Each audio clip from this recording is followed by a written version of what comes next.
आज हमारे देश के लोकप्रिय प्रधानमंत्री आदरणीय नरेंद्र मोदी जी द्वारा लोकसभा में जो नारी शक्ति वंदन अधिनियम को पारित किया गया है, इसके लिए मैं देश की बहनों को और आदरणीय प्रधानमंत्री जी जिन्होंने ज़बरदस्त प्रयास किए, उनको बहुत बहुत बधाई देता हूँ। क्योंकि ये पिछले वर्षों के अंदर हमने देखा, कांग्रेस और उसके सहयोगी दल लगातार इस बिल का राजनीति करते रहे, इस बिल का विरोध करते रहे। लगभग 1996 से लेकर के 2010 तक ये महिला आरक्षण बिल लगभग लोकसभा के अंदर 7 बार पारित हुआ। और वो लोग कौन थे जिन्होंने इसका विरोध किया?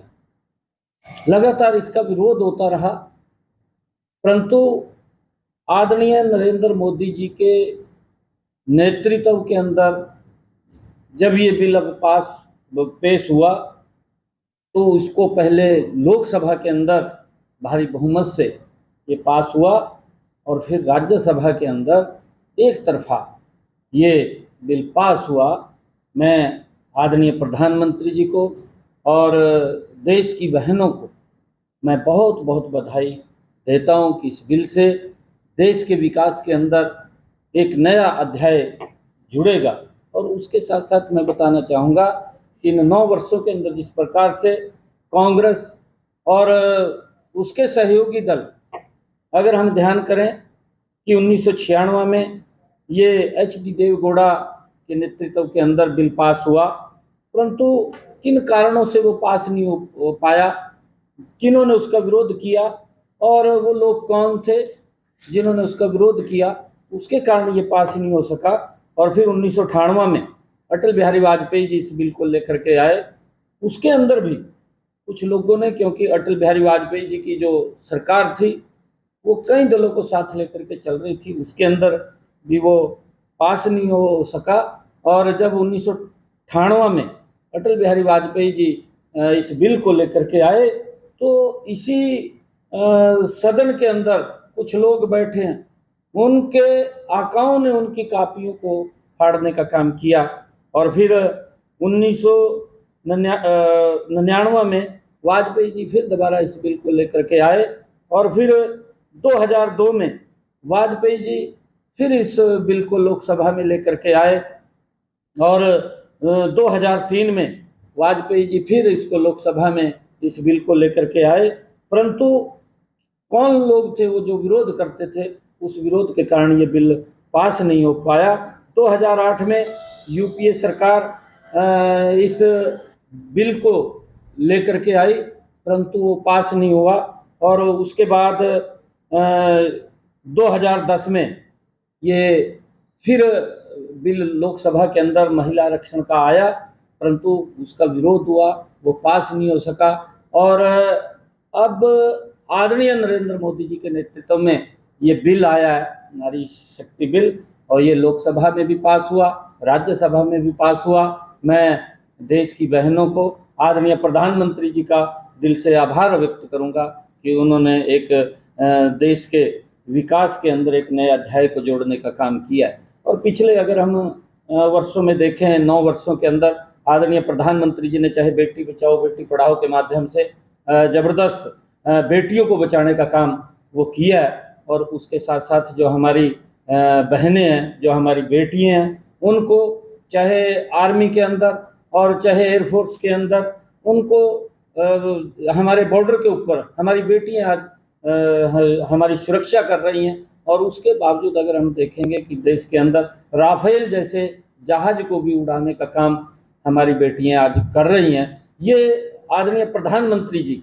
जिनका एक कुशल नेतृत्व है, उसके अंदर बहनों को, बेटियों को बढ़ाने का काम किया जा रहा है। और उसके साथ साथ आदरणीय प्रधानमंत्री जी की सोच है कि बहनों को मजबूत किया जाए, महिलाओं को मजबूत किया जाए।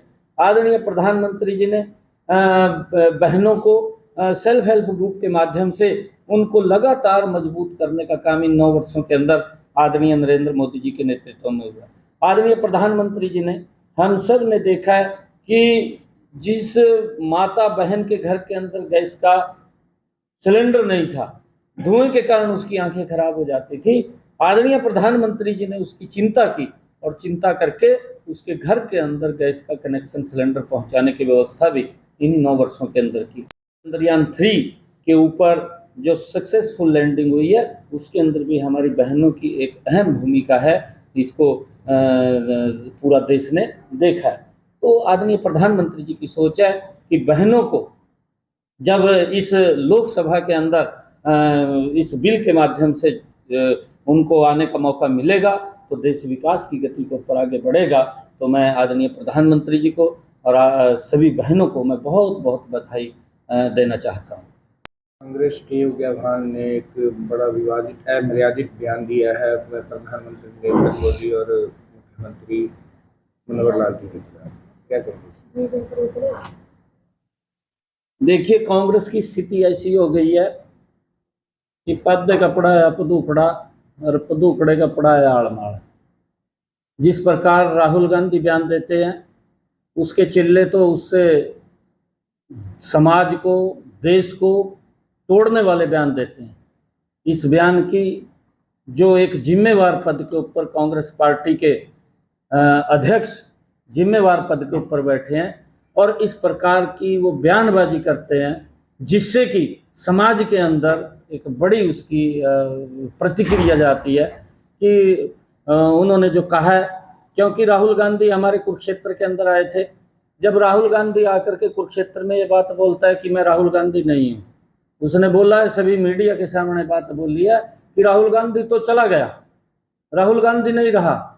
वो कौन है कौन नहीं समझ में नहीं आ रहा वो क्या बोलते हैं।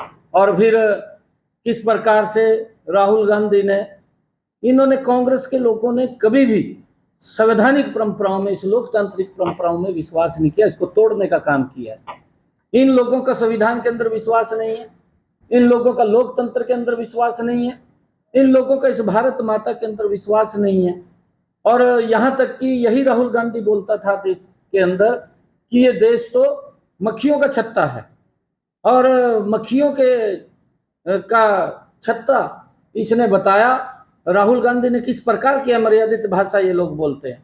और अभी आप लोगों के सामने है उसकी एक नाक का बाल जो रणदीप सुरजेवाला है वो यही हमारे कुरुक्षेत्र के अंदर इस प्रकार का बयान देता है और आकर के यहाँ पर श्राप देता है और ये बात बोलता है कि जो लोग बीजेपी को वोट देते हैं वो राक्षस है, जो फॉलो करते हैं वो राक्षस है। उसने जिन लोगों ने इन लोगों को लगातार वोट दिया और ये लोग उन लोगों को बोलते हैं कि राक्षस हैं, तो ये इनको तो आगरा के मेडिकल कॉलेज के अंदर भर्ती कराना चाहिए और देश की जनता इनको आगरा के मेडिकल कॉलेज में भर्ती करा देगी जिस प्रकार की इनकी बयानबाजी है। और उदयभान साहब को तो मैं ये कहना चाहूँगा कि आप कांग्रेस के इस पद के ऊपर बैठे हैं, आप इस प्रकार की अगर भाषा बोल रहे हैं, उदयभान साहब आपने जो कहा अपने माफ़ी मांगनी चाहिए इस बात को लेकर के।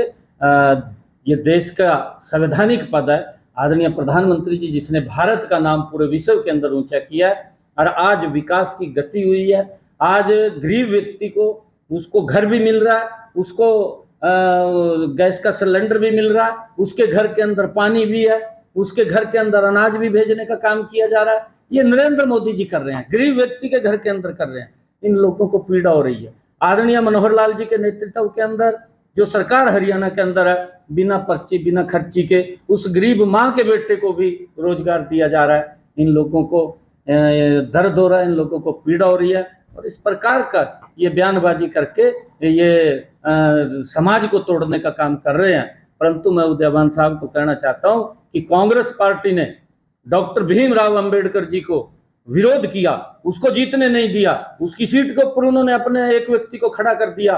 ये उदयभान साहब क्यों भूल रहे हैं इस बात को कि जिस दल ने डॉक्टर भीमराव अंबेडकर का विरोध किया और उसी दल ने अपने प्रदेश के अध्यक्ष कांग्रेस पार्टी तंवर की गर्दन को तोड़ने का काम किया और आज वो कहां पर है। और उसके बावजूद शैलजा का क्या हाल किया, शैलजा का आप लोगों के सामने है कि इन लोगों ने क्या किया। उदयभान साहब तभी चौकस हो जाकर तेरा भी हालत शैलजाड़ा और तंवर जैसा न कर दे तू ज़्यादा इनके चक्कर के अंदर ना पड़, तेरी हालत खराब करने का काम ये करेंगे। परंतु जिस प्रकार की भाषा इन्होंने बोली है, ये सोची समझी साजिश है। कांग्रेस का सुपड़ा साफ हो रहा है। नरेंद्र मोदी आज लोगों को सुविधाएं दे रहे हैं, आज रोड्स बन रहे हैं, आज गरीब व्यक्ति को मकान दिया जा रहा है, आज 5 लाख रुपए तक का आयुष्मान कार्ड दे करके उसका इलाज कराने का काम किया जा रहा है। इतनी योजनाएं आज गरीब व्यक्ति के लिए हैं। इन लोगों को पीड़ा हो रही है और उस पीड़ा के अंदर ये लोग जिस प्रकार से बौखला गए हैं, इनको तो आगरे के हॉस्पिटल में भेजना चाहिए, ये तभी ठीक रहेगा।